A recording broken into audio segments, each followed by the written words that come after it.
Welcome to Khyati connects. నేను విద్య. ఓటమి భారం నుంచి తేరుకోకముందే వైసీపీలో కుంపట్లు బగ్గుమంటున్నాయి. ఒక దగ్గర ఇన్ఛార్జ్ మార్పు చిచ్చు, మరో దగ్గర కోవాటుల పంచాయతీ వెరసి ఆ రెండు నియోజకవర్గాలు ఇప్పుడు వైసీపీ అధిష్టానానికి అతిపెద్ద తలనొప్పిగా మారాయి. పశ్చిమ గోదావరి జిల్లా ఉండి, నెల్లూరు జిల్లా వెంకటగిరి, ఈ రెండు చోట్ల ఇంటర్నల్ పాలిటిక్స్ ఇప్పుడు సవాళ్ల పర్వానికి దారితీశాయి. అసలు పార్టీ కోసం ఆస్తులు అమ్ముకున్న వాళ్లకు కాకుండా పనికిరాని వాళ్లకు పదవులు ఇస్తారా అంటూ ఉండి సమన్వయకర్త పదవికి పార్టీకి రాజీనామా చేసిన పీవీఎల్ నరసింహరాజు ఆగ్రహం వెనుక ఉన్న అసలు కథ ఏంటి? వెంకటగిరిలో నాతో ఫుట్బాల్ ఆడతా అన్న వ్యక్తి పారిపోయాడు, కానీ వాళ్ళ కోవాటులు మాత్రం వైఎస్ఆర్సీపీలోనే ఉన్నారు అంటూ మంత్రి ఆనం రామనారాయణ రెడ్డి టార్గెట్గా నెదురుమల్లి రామ్ కుమార్ రెడ్డి విసిరిన సవాలు ఏంటి? ఆ కోవాటుల కహానీ ఏంటి? అధిష్టానం ఈ రెండింటిని ఎలా సెట్ చేయబోతుంది అనేది ఇవాల్టి పాయింట్ ఆఫ్ వ్యూలో చూద్దాం.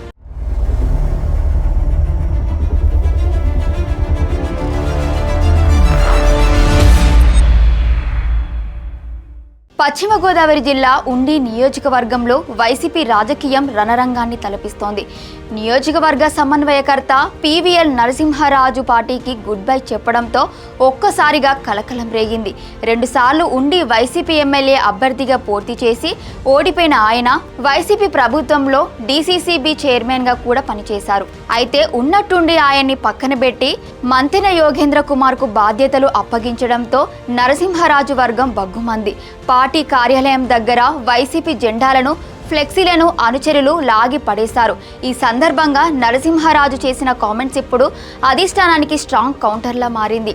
గత 8 ఏళ్లుగా ఏ కార్యక్రమంలోనైనా ఆ యోగేంద్ర కుమార్ కారుకు వైసీపీ జెండా కట్టి తిరిగినట్లు ఒక్క ఫోటో చూపించినా నేను యాక్సెప్ట్ చేస్తా. గౌరవం లేని చోట ఎవరు ఉండలేరు. ఎవరు ఏంటో తెలుసుకోకుండా ఇలాంటి పనికిరానోళ్ళందరికీ ఇన్ఛార్జ్ పోస్టులు ఇస్తే ఆస్తులు పోగొట్టుకున్న వాళ్ళు వెళ్ళి వాళ్ళ వెనకాల తిరగాల. అది జరిగే పని కాదు అంటూ తీవ్ర స్థాయిలో విరుచుకుపడ్డారు పీవీఎల్. ఉండి పంచాయతీ అలా ఉంటే అటు నెల్లూరు జిల్లా వెంకటగిరిలో కోవాటుల రచ్చ పీక్స్కు చేరింది. పార్టీలో ఉన్న కోవాటులపై వైసీపీ నేత నెదురుమల్లి రామ్ కుమార్ రెడ్డి చేసిన సంచలన వ్యాఖ్యలు స్టేట్ పాలిటిక్స్లో కాకారేపుతున్నాయి. సాక్షాత్తు రాష్ట్ర దేవాదాయ శాఖ మంత్రి ఆనం రామనారాయణ రెడ్డి టార్గెట్గా ఆయన విమర్శనాస్త్రాలు సంధించారు. ఇంతకుముందు ఇక్కడ ఒక ఆయన ఉన్నాడు, నాతో ఫుట్బాల్ ఆడతా అని చెప్పి చాలా దూరం వెళ్ళిపోయాడు. కానీ ఆయన టీం ఒకటి కోవాటుగా ఇంకా వైఎస్ఆర్ కాంగ్రెస్ పార్టీలోనే ఉన్నారు. దేవాదాయ శాఖ మంత్రి కదా, వీళ్ళు దైవ దర్శనాలకు పోతుంటారు, వీళ్ళు పార్టీలో ఉన్నట్టా లేనట్టా అంటూ ఆనం వర్గాన్ని ఏకిపారేశారు. తనను ఇన్ఛార్జిగా మార్చాలని చూస్తున్న వారికి స్ట్రాంగ్ వార్నింగ్ ఇచ్చారు. నన్ను ఇన్ఛార్జిగా పెట్టింది జగన్మోహన్ రెడ్డి గారు. మీరు ఆయన్ని దాటుకొని నన్ను మార్చాలనుకుంటే మీ ప్రయత్నాలు మీరు చేయండి. పార్టీలో ఉండి కార్యక్రమంలో పాల్గొనకపోతే క్రమశిక్షణ చర్యలు తప్పవు అంటూ నెదురుమల్లి చేసిన వార్నింగ్ వెంకటగిరి వైఎస్ఆర్సీపీలో ప్రకంపనలు సృష్టిస్తోంది. చూసారుగా వైసీపీలో ఇంటర్నల్ వార్ ఎలా నడుస్తుందో.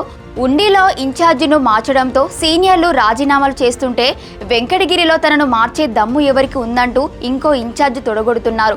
ఒకరు పనికి మాలిన వాళ్లకు పదవులు ఇస్తున్నారని అధిష్టానంపైనే ఫైర్ అవుతుంటే మరొకరు పార్టీలోని కోవాటుల ఆట కట్టిస్తానంటూ సవాలు విసురుతున్నారు. మరి ఇప్పుడు వైఎస్ జగన్మోహన్ రెడ్డి ఏం చేయబోతున్నారు? ఈ 2 నియోజకవర్గాల పంచాయతీని హైకమాండ్ ఎలా సెట్ చేస్తుంది? అసమ్మతి నేతలను బుజ్జగిస్తుందా లేక వేటు వేస్తుందా? వేచి చూడాల్సిందే. Thank you for watching Khyati connects.